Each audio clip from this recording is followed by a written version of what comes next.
ایک شخص تھا جس کا نام تھا عامر، اور یہ یمن کا رہنے والا تھا۔ اس کی ایک بیٹی تھی جو کسی مرض کے مبتلا ہونے کی وجہ سے وہ بیچاری چل پھر نہیں سکتی تھی، اور یہ جو عامر نام کا شخص تھا یہ بت کی پوجا کیا کرتا تھا۔ انہوں نے کیا کیا کہ اپنی بیٹی کو اس بت کے سامنے لٹا دیا، اور اس بت کے سامنے روزانہ بیٹھ کر گویا کہ یہ پوجا کرتے اور کہتے کہ اے بت تو ہماری مدد کر، ہماری بچی کو تندرست کر دے تاکہ ہماری بچی پھر سے چلنا پھرنا شروع ہو جائے۔ یہ معاملات چلتے رہے۔ بت چونکہ بت تھا، اس نے کیا جواب دینا تھا؟ ہاں جی، بت جو ہے وہ پتلا ہوتا ہے گویا ایک پتھر کا، اس کے اندر یہ جان کہاں وہ کسی کا بھلا کیسے کر سکتا ہے؟ اللہ نے قرآن کے اندر گاہے بگاہے فرمایا نا، یہ نہ تمہیں فائدہ پہنچا سکتے ہیں نہ خود کو فائدہ پہنچا سکتے ہیں۔ ہاں، رب وہ ہے جو حفاظت بھی فرماتا ہے، فائدہ بھی پہنچاتا ہے، وہی رب ہے جس نے سب کو پیدا کیا۔ تو خیر، وقت گزرتا چلا گیا۔ ایک دن یہ میاں بیوی اپنے گھر میں موجود تھے اور آپس میں محو گفتگو تھے، آپس میں باتیں یہ کر رہے تھے کہ کیا بات ہے، ہم جس کی عبادت کرتے ہیں، ہم جس کی پوجا کرتے ہیں، ہماری بچی کو وہ ٹھیک ہی نہیں کر رہا، نہ کوئی بات کرتا ہے، نہ کوئی جواب دیتا ہے، نہ ہمارے معاملات کو تندرست کرتا ہے، نہ ہماری بچی کی بیماری دور ہوتی ہے۔ کہیں ایسا تو نہیں کہ ہم کسی غیر خدا کی عبادت کر رہے ہوں، کہیں ایسا تو نہیں کہ ہم غلط راستے پر ہوں۔ اب یہ آپس میں باتیں کر رہے تھے کہ اچانک انہوں نے دیکھا کہ ان کے گھر اور گھر کے باہر ہر طرف نور پھیل رہا ہے، ہر طرف نور پھیل رہا ہے۔ وہ کہتے ہیں کہ ہم نے اپنے مکان کی چھت پر چڑھ کے دیکھا، ہر طرف نور ہی نور نظر آ رہا ہے۔ آپ کی آواز نہیں آئی ہے؟ ہر طرف کیا ہے؟ نور ہی نور نظر آ رہا ہے۔ وہ کہتے ہیں کہ جب ہم نے نور ہی نور دیکھا، ہر طرف یہ معاملات دیکھے، تو کہتے ہیں پھر ہم نے نظر دوڑائی، دیکھا تو ہمارا بت جو ہے وہ زمین کے بل گرا پڑا ہے، وہ زمین پر گرا پڑا ہے، اوندا ہوا پڑا ہے۔ عامر کہتا ہے کہ میری بیوی مجھ سے کہنے لگی ذرا اس بت کو تو دیکھو، یہ سر کے بل زمین پر گرا پڑا ہے، اسے کیا ہو گیا ہے؟ اچانک آواز آئی، خبردار، بڑی خبر ظاہر ہو چکی، وہ پاک ذات پیدا ہو چکی ہے جس کو کائنات نے، جس نے کائنات کے اندر شرف بخشنا تھا۔ آگاہ رہو، وہ آخری نبی جن کی آمد کے چرچے اللہ نے پہلے کتابوں میں ذکر کر دیے، پہلے نبیوں کو بتا دیا، اللہ نے شجر و حجر کو بتا دیا، درختوں اور پتھروں کو بتا دیا، جنوں اور انسانوں کو بتا دیا۔ سنو سنو، وہ آخری نبی جو جان کو دو ٹکڑے کرے گا، وہ آخری نبی جو سارے عالم کے اندر رحمت للعالمین بن کر آئے گا، وہ نبی پیدا ہو چکا ہے۔ اللہ اکبر۔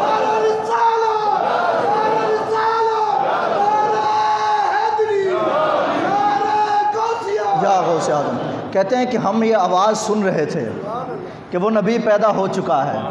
اچھا، یہ یمن میں بیٹھے تھے جی، اور پیدائش کہاں ہوئی ہے؟ مکہ میں۔ بتاؤ نا یار، میرے محبوب کا نور کتنا تھا۔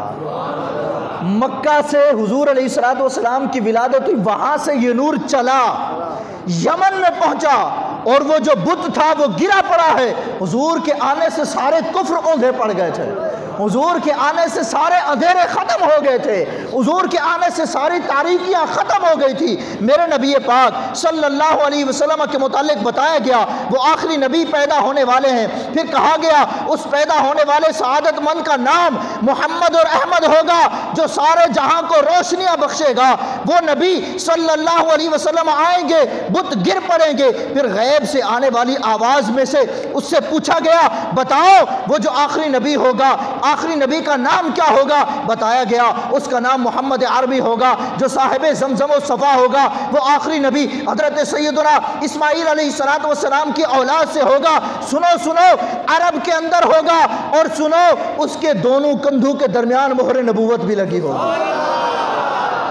یمن میں عامر نامی شخص کو یہ خبر دی جا رہی ہے کہ مکہ کے اندر نبی آخر الزماں پیدا ہو چکے ہیں صلی اللہ علیہ وسلم۔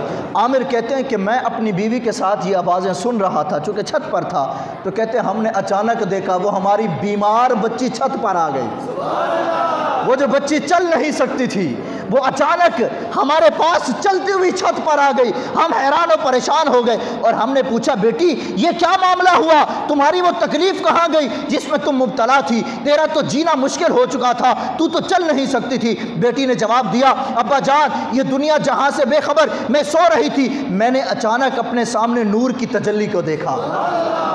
میں نے اپنے سامنے نور کی تجلی کو دیکھا۔ کیا ہوا؟ میرے سامنے ایک بزرگ تشریف لائے۔ میں نے پوچھا یہ نور کیسا ہے جو میں دیکھ رہی ہوں، اور یہ بزرگ کون ہے جن کے مبارک دانتوں کے نور مجھ پر سایہ کیا ہوئے ہے؟ جواب آیا یہ عدنان کے بیٹے حضرت عدنان جو رسول اللہ صلی اللہ علیہ وسلم کے باپ داداؤں میں سے ہیں۔ کہا حضرت عدنان کے بیٹے جس کا نام محمد عربی ہے صلی اللہ علیہ وسلم، یہ ان کا نور مبارک ہے۔ وہ لوگوں پر رحم کرنے والے، لوگوں کی خطاؤں کو معاف کرنے والے کریم آقا صلی اللہ علیہ وسلم ہیں۔ وہ بچی کہتی ہے ابا جان میں نے پوچھا بتاؤ آپ کس کی عبادت کرتے ہیں؟ جواب ملا میں اللہ وحدہ لا شریک کی عبادت کرتا ہوں۔ اس نے کہا بتاؤ آپ کون ہیں؟ جواب ملا میں وہ فرشتہ ہوں جس کی ڈیوٹی لگی ہے میں نور محمدی کو اٹھا کر ہر جگہ لے جاؤں۔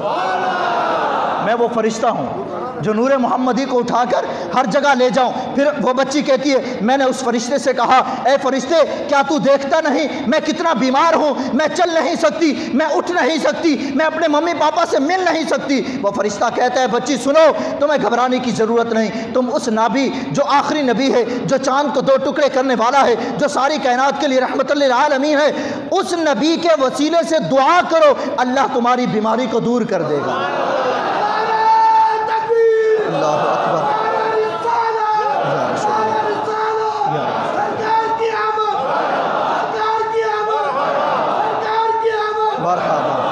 وہ بچی کہتی ہے میں نے اپنے ہاتھ اٹھائے اور ہاتھ اٹھا کر اللہ تبارک و تعالیٰ کی بارگاہ میں یوں عرض کیا اے آخری نبی کے رب میں بیمار ہوں، اپنے نبی کے وسیلے سے میری بیماری کو دور کر دے۔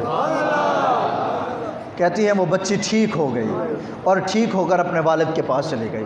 جب اوپر گئی نا اور انہوں نے یہ بات سنی تو دونوں میاں بیوی نے نا یہ تہیہ کر لیا کہ اب یہ نبی جہاں پر بھی ہیں ان کے پاس جانا ہے، کیونکہ ان کو یہ یقین ہو گیا تھا کہ اگر یہ جو بت یہ جو گرا پڑا ہے ذلیل ہوا پڑا ہے اگر یہ خدا ہوتا تو یہ ہماری مدد کر چکا ہوتا۔ اس کا مطلب یہ ہوا وہ جو آخری نبی پیدا ہوئے ان کا جو رب ہے وہی حقیقی رب ہے۔ کہتے ہیں کہ یہ اپنی بیوی کو لے کر مکہ مکرمہ میں آئے اور بی بی آمنہ رضی اللہ تعالیٰ عنہ کا گھر پوچھ پوچھ کر پہنچے۔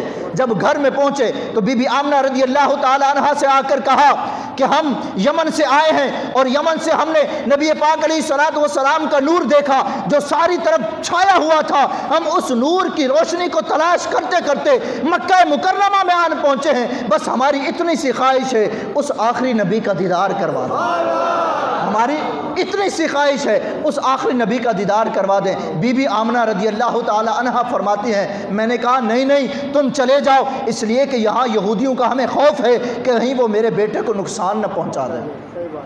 لیکن وہ عامر کہتا ہے کہ میں دیدار کیے بغیر نہیں جاؤں گا۔ خیر بی بی آمنہ رضی اللہ تعالی عنہ فرماتی ہیں رکو، کچھ دیر ٹھہرنے کے بعد بی بی آمنہ واپس آتی ہیں، کہتی ہیں کہ جاؤ حضور علیہ الصلوۃ والسلام کا دیدار کر لو۔ یہ عامر یمنی اور اپنی زوجہ کے ساتھ جاتا ہے، نبی پاک علیہ الصلوۃ والسلام کا دیدار کرتے ہیں، وہیں پر تڑپتا رہتے ہیں اور کچھ دیر کے بعد بی بی آمنہ کہتی ہے اب تم چلے جاؤ اس سے پہلے کہ لوگوں کو پتہ چل جائے۔ یہ واپس گھر سے باہر جاتے ہیں لیکن عامر کو سکون نہیں آتا، اس کو چین نہیں آتا، اطمینان نہیں آتا، اپنی زوجہ سے کہتا ہے مجھے ایک بار پھر لے چلو۔